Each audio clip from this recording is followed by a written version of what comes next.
this time, through their hard work, Kanan and Yuji finally passed Lilim's trial and obtained the first seal. Today, while they were enjoying breakfast, a strange, beautiful girl suddenly appeared in the demon world. After taking a closer look, they realized it was Jean. It turned out that the soap in the demon world had the ability to wash away impurities, which caused Jean to revert to her appearance before she came to the human world. Unfortunately, she couldn't resist the temptation of delicious food and nearly fell back into corruption. Just then, the head maid suddenly appeared, ready to put Jean on trial for stealing panties. The day before, when the maids were eating out, they noticed Kanan's panties were missing.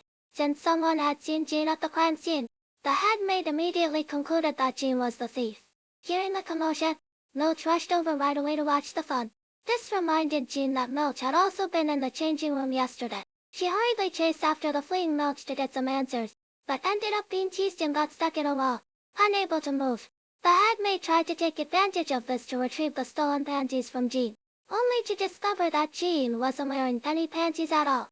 Since Jean wasn't the culprit, Kanan guessed that Milch was probably behind it, especially since Milch always seemed to dislike her.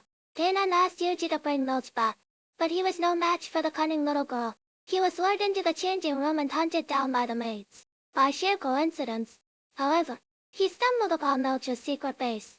Seeing that the place was filled with items related to Kanan, Yuji exclaimed that Milch didn't actually hate Kanan. She loved her very much. Yuji was absolutely right. Ever since she was little, Milch had been very clingy to Kanan. But after Kanan started school, she barely had time to accompany her sister, leaving Milch feeling incredibly lonely.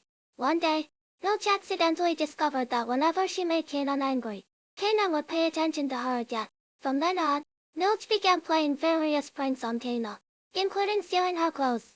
Milch never expected that her secret would be uncovered by a mere human. She originally wanted to argue her way out, but when she saw Yuji accidentally break one of her carefully crafted figurines, she panicked and blurted out the truth. She begged Yuji to keep her secret and promised to grant him any wish. Unexpectedly, Yuji took her straight to Kanan. Watching Kanan approach step by step, Milch braced herself for a scolding.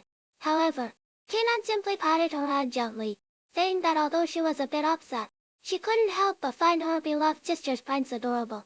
Deeply moved, Milch threw herself into Kanan's arms. She intended to explain everything clearly, but out of habit, she ended up angering Kanan again and ultimately got punished. In the next episode, it seems Milch has set her sights on Yuji. Will he be able to pass her test? Follow my channel to get the latest anime plot updates first.